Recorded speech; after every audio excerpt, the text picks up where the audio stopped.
ҳамоиши илмии назариявиро муовини ректор оид ба илм ва инноватсия номзади илмҳои филология ифтитоҳ намуда зикр дошт ки коррупсия кирдори номатлуби ҷомеа ба шумор рафта пояҳои давлатдориро сусту заиф мекунад. дар натиҷаи содир гардидани кирдорҳои коррупсионӣ муносибатҳои ҷамъиятӣ вайрон мегардад ки оқибатҳои нохушро ба бор орад. зикр дошт ки ҳукумати кишвар пайваста баҳри паст намудани шиддати коррупсия дар кишвар тадбирҳои судманд меандешад.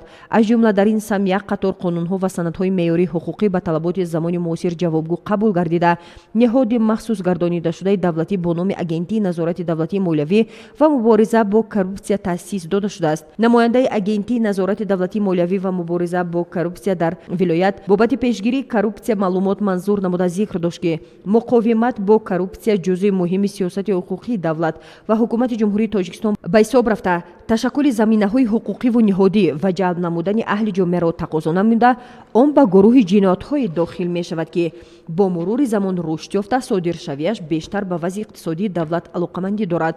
алон коррупсия ба маънои гуногун дар ҷомеа фаҳмида мешавад, аз ҷумла бо маънои ришват додан, суистифода аз мансаб, пораситонӣ, судхӯрӣ, хушомад намудан, сохтакорӣ, баромадан аз ҳадди ваколатҳо, аз они худкунӣ, исрофкорӣ ва хешутаборчигӣ мебошад. коррупсия ҳамчун зуҳуроти номатлуби замони муосир ва пешгирии омили коррупсионӣ ҳамчун